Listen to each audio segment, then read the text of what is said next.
In many ways, the term small business is kind of condescending and belittling. How about new business or nimble business?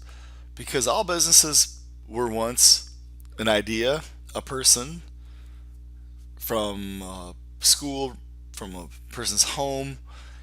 They're every single company out there once started as small.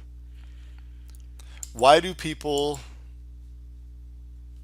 create legal structure for a business? In the old days, people stayed a sole proprietorship, meaning, hey, it's easier to do my taxes, it goes on my same tax return, or I have a partner and we don't need to incorporate. I don't need to hire lawyers and accountants. And before the world was digital, it was pretty expensive to hire those people. So when you're strapped for money as a new business, people didn't bother to create a legal entity. Well, times have changed. There's all kind of websites and digital tools that let you inexpensively create a limited liability corporation. If you're slightly larger, you may look into a S corp. It's inexpensive and smart to do because if you have a sole proprietorship or partnership and you don't have a corporation and you mix your personal funds with your business funds, you can lose it all if your company fails. You can be sued for personal assets. If you're a young kid living at home, you can get your parents' money sued. It's just a bad idea for the 75, 200, 300 bucks to set it up. So it's definitely something business owners should look into now is run it professionally, not just it's on my tax return, it's something I do. An important distinction to make is entrepreneurs are the creative, innovative types. The good and bad news is the minute you start a business, you have to shift gears. You're no longer a creative type, you're a manager. You're a small business CEO. Your whole thing now is you're running a business. So it's okay to be creative and crafty, but you have to take and change your whole mindset. And then your focus has to shift to operations, growth, and managing people. The definition the government gave for a small business is not good. To call something a small business because it has less than 500 employees, so someone with 485 employees would be called a small business by previous definition. I don't think that's a realistic portrayal. Um, the term micro business to me seems much more applicable nowadays because so many businesses are one person, two people. So two people or less is a micro business, and small business stats are almost worthless in many ways because there's so many hobby jobs or eBay online selling jobs that they're not primary small businesses of someone making a living. That's their paycheck. And why do people do hobby jobs?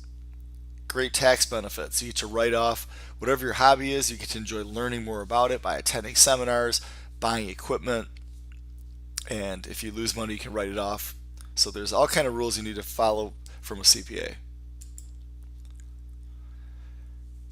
Do companies of all sizes need to think like a small business? I say yes. There's a term called entrepreneurship, which to me makes an awful lot of sense. Even if you're a large company, you need to try to give autonomy and independence to the different departments, divisions, business units, so they can create something. The advantage of big businesses are they have resources, they have talent, but they're slow. Google saw what happened to other famous tech companies that have had some struggles over the years after their explosive growth, like Dell, Microsoft, HP, and they said, hey, we don't want to become that. And it is inevitable you'll become a big, slow company unless you have entrepreneurship and let people try to innovate. So Google is no longer called Google. If you look it up, the company's called Alphabet. And the intent behind that was to take the company and run it as as many separate companies, to let people run their business units, to divide the work up. So having an entrepreneurship mentality at a big company is important so you don't become slow and stagnant. Who starts a business? We mentioned it can be people for hobbies, um, side jobs, extra spending cash. What about people that start a business as their entire paycheck, their whole focus, they leave the workforce? America's always had immigrants. They've started restaurants, construction companies, all kind of services and retail jobs. Retirees, people now live longer. Baby boomers are active, wealthy, so retirees are starting businesses. Ambitious people often start a business. They don't want to work for somebody, they don't want to work for a slow business unit. They don't want to tap out at $100,000 or $200,000 a year. So people that have a lot of go for it, curious people with hustle. Busy females has always been the case. Avon and I'm drawing a blank, the pink makeup company, Mary Kay. Those were always for women that are stuck at home in the old days when females were homekeepers, homemakers, raising kids. Busy females, still same thing. They still run businesses from home because more of the child raising duties fall on them. So with having the ability to start a website and to run a business from home, more females are taking advantage of it. The recession of 2008, 9, and 10 created what I call the I'm 50 and need a job. It's tough when you get laid off at an older age because healthcare, younger talent's more affordable. So a lot of people started a business not because they wanted to, but because they had to create a paycheck. Their paycheck went away and they had to find a way to feed themselves. How do you run a small business? Well, if you're not arrogant, I think you might admit there's 3 ways of doing it. I can work at a similar business and absorb as much as I can for 1 or 2 years, even if the pay is low. I can franchise, which has expensive fees and royalties, or I can just decide I'm going to start one up and fail. Is it realistic that you're just going to jump into a business you've never run before and make it go? I say yes. I'm sure it could happen, but I think you should consider either going franchise for the structure, and then you're obviously giving up your profit margin by doing that, but it's safer. Or you can work, learn, absorb, and then branch out on your own. How can I learn more? There's excellent publications out there, magazines that tell you all about small businesses, how they did it, what they learned from it. Local businesses are important to follow because you see trends and demographics in your area, what services are needed. Tons of resources online, blogs, all kind of websites to follow where people are willing to share information and knowledge that they've obtained over the years. And very important to network.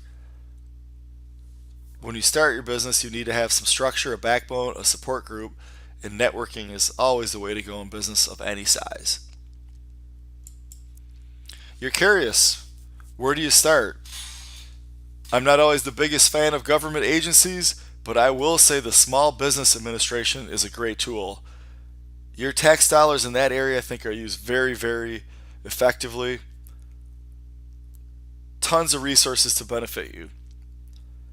SCORE is a great organization, the Service Corps of Retired Executives. You get free to low cost help from people that have worked in the industry you're trying to start a business in. They give you invaluable advice. Michigan has small business development centers that gives you access to microloans, other funding, helps you network, develop business plans, talk to bankers. And always important, talk to an accountant because they'll give you the valuable information on Do I want an LLC or S Corp? Do I want to have an office? How do I structure my company? How do I treat employees? Do I want employees? Do I want full-time employees? So financial advice is always needed because cash flow is so important.